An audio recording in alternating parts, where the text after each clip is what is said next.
Coming to the features of accounting, in the features of accounting, these features have come from the meaning of accounting only. The first feature given to us is identification of financial transactions and events. What do we mean by identification of financial transactions and events? I explained to you yesterday that the transactions and events which cannot be measured in terms of money, for example, death of a manager, all the though it is a very important event in the organization, it has affected our profits, it will affect our business, but because we cannot measure it in monetary terms, that is why we cannot record this event. So transactions and events which can be measured in monetary terms, जिन्हें हम money में measure कर सकते हैं, only those transactions and events are recorded in accounts. Second is measuring the identified transactions. Measuring the identified transaction means that we cannot write as raw material purchase 4 tons, sales done 5 kgs. No. Whatever the transactions are there, we will convert them into monetary terms and we will record that it in the books of accounts in the currency of our country. For example, I will be making the accounts in rupees.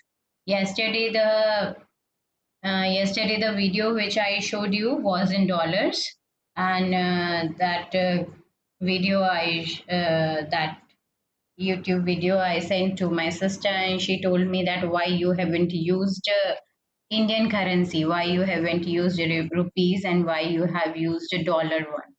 So, I had that video in the module, and I searched that video, and it is not easy to search videos on internet, so I use that video, but otherwise we will be recording in the currency of our country only. Then coming to recording, what do we mean by recording? This is another third feature of accounting. Recording is recording the transactions in the books of accounts. Like we have purchased something, so we will record it in the purchases book. We have done transactions of cash, then we will record them in the cash book or cash journal. So we have 8 subsidiary books. We call them subsidiary books. We have 8 subsidiary books: cash book, purchases book, sales book, purchases return book, sales return book, bills payable book, bills receivable book, and journal profit. These are the 8 subsidiary books. Now you must be thinking, what do we mean by subsidiary books? Like in business, we have a lot of transactions. But when we just look at those transactions, we uh, calculate in our mind that most of the transactions relate to cash or purchases or sales or purchases returns or sales return. So we have made separate books for them. We have made separate book for cash. We have made separate book for purchases. We have made separate book for sales. Ask your parents today who are in the accounting things, like parents who are CAs and parents who are doing business.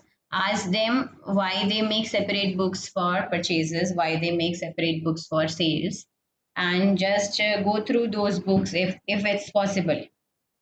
Ask your parents about all these things. They will tell you that we make a cash book, we make a purchases book, we make a sales book, and then they must have written year. Sales book of this year, purchases book of this year.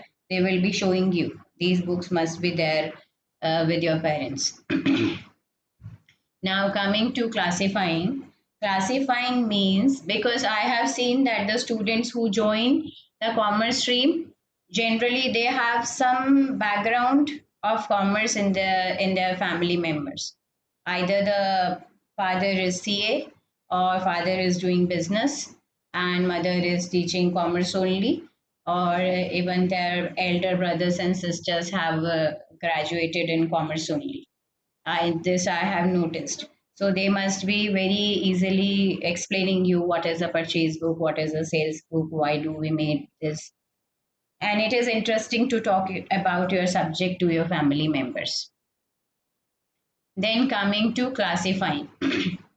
Classifying means, like for example, what we do is we classify our things also. How do we classify? This is all the material of maths. This is all the study material of science. This is all the study material of social science. So that we can easily identify. Yes, Harsh, right. So we can easily identify, we classify things. So in accounts also we classify transactions of similar nature and we post them into that particular book. For example, we classify the items of purchases, we classify the items of sales. Not talking about only purchases and sales. For example, we have a customer named Rahul or we have a customer named Ram. So all the transactions relating to Ram will be entered in Ram's account.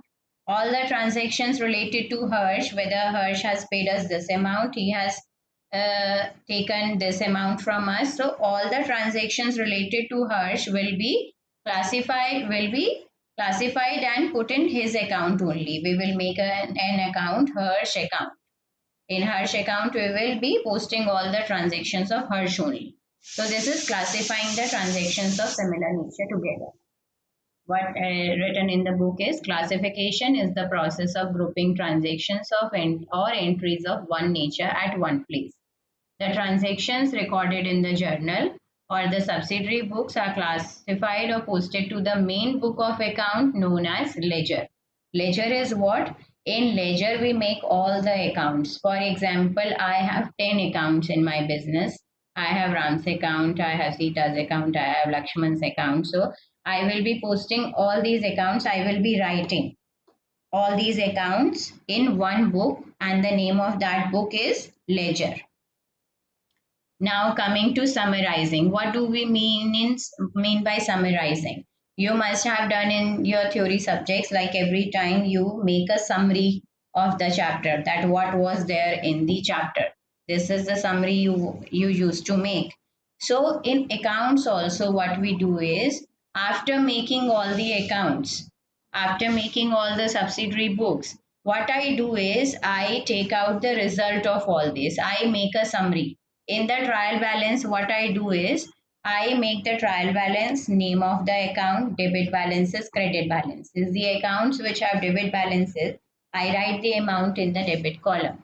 And the accounts which have credit balances, I write their amount in the credit side. And then I make a total, and my debit and my credit must be equal.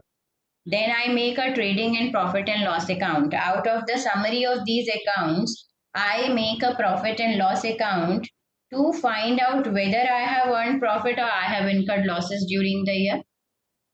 And then I make a balance sheet to find out my financial position, that where I am standing today. What are my assets? What are my liabilities?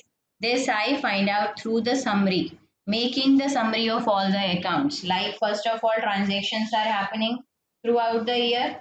Then it is accounts are made for 1 year always.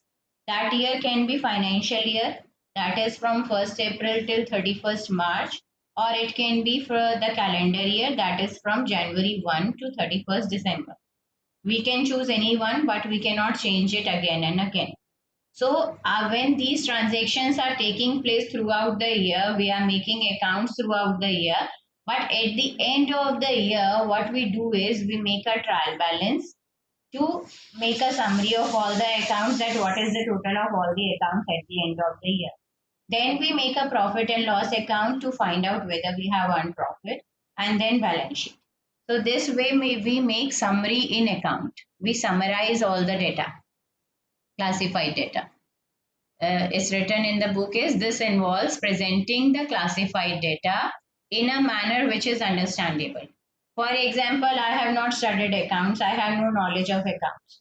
I have kept a person as an accountant, and I just want to know from that person whether I have earned profit this year or I have incurred losses.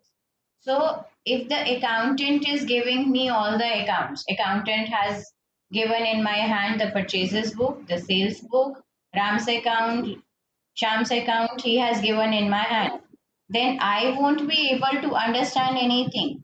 I will ask him that I have kept you on job. Please go on mute, beta. Please mute yourself. Please mute.